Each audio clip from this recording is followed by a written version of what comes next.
আপনারা অনেকে ইনবক্সে জানতে চেয়েছেন আমি কিভাবে পাইপিং কাটিং করি। আজ আর কোনো লুকোচুরি নেই, পাইপিং কাটিং এর আসল রহস্য ফাঁস করে দিব।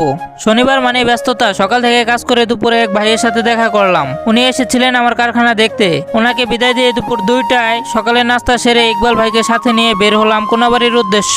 মিশন লেস, সুতা, লেবেল আর পাইপিং সংগ্রহ করা। চৌরাস্তা থেকে কোনাবাড়ি, তারপর নসের মার্কেট। সেখানে পরিচিত এক ভাইয়ের গোডাউনে গিয়ে চোখ কপালে অনেক রকমের ফেব্রিক দেখালেন। ভাই মানুষ হিসেবে জাস্ট অসাধারণ। কাজ শেষে আমাদের ঠান্ডা খাওয়ালেন। ওনার থেকে অল্প কিছু রিপের কাপড় নিয়ে রওনা হলাম লেস আর ইলাস্টিকের জন্য। সবকিছুর দাম অতিরিক্ত বেশি। এবার আসি সেই আসল কথায়, পাইপিং কাটিং। সত্যি বলতে আমি পাইপিং কাটিং করি না। এই পাইপিং গুলো মূলত পাউন্ড হিসেবে কিনতে পাওয়া যায়। আমি গতকাল 10 পাউন্ড পাইপিং এনেছি। এতে সময়ও বাঁচে আর ফিনিশিংও ভালো আসে। যারা নতুন শুরু করছেন তারা এই বুদ্ধিটা কাজে লাগাতে পারেন। সবশেষে 1 কেজি সাদা সুতা, সাইজ লেবেল আর স্টিকার কিনে বাসায় ফিরলাম। ঘড়িতে তখন সন্ধ্যা 7:30। শরীর ক্লান্ত, কিন্তু দিন শেষে নতুন কিছু শেখার তৃপ্তিটাই আলাদা। কারখানা পরবর্তী আপডেট দেখতে পাশে থাকবেন। ধন্যবাদ। ম্যানুফ্যাক্টরি স্টোরি।